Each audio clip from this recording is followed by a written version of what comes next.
শুকরিয়া জ্ঞাপন করছি মহান আল্লাহ রাব্বুল আলামিনের দরবারে। শ্রদ্ধার সাথে স্মরণ করছি মহান স্বাধীনতার মহান ঘোষক শহীদ রাষ্ট্রপতি জিয়াউর রহমানকে, যিনি শুধুমাত্র স্বাধীনতার ঘোষণা দিয়ে ক্ষান্ত হননি, বরং এই দেশের যুদ্ধ মাত্র জয় ছিনিয়ে আনতে তিনি রণাঙ্গনেও কিন্তু নেতৃত্ব দিয়েছিলেন।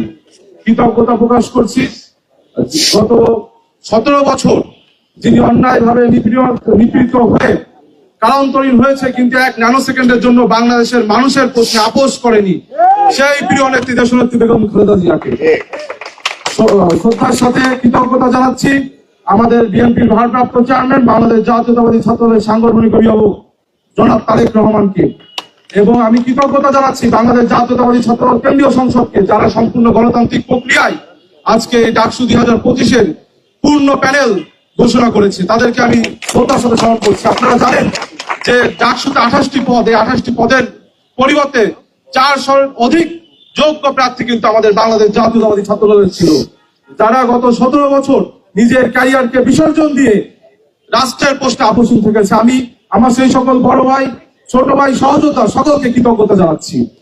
আপনারা স্মরণ করবেন যে 90-এর স্বৈরাচার বিরোধী আন্দোলন থেকে 24-এর হাসিনা বিরোধী আন্দোলন, ফ্যাসিবাদ বিরোধী আন্দোলনের নেতৃত্ব দিয়েছে বাংলাদেশ জাতীয়তাবাদী ছাত্রদল। ঠিক একই ভাবে 90-এর যে ডাকসু প্যানেলে বিজয় অর্জন করেছিল পূর্ণ প্যানেলে বাংলাদেশ জাতীয়তাবাদী ছাত্রদল, এই 2025-এর প্যানেলও বাংলাদেশ জাতীয়তাবাদী ছাত্রদল ল্যান্ডস্কেপ ভিক্টরি প্রদান করবে বলে আমার বিশ্বাস করি।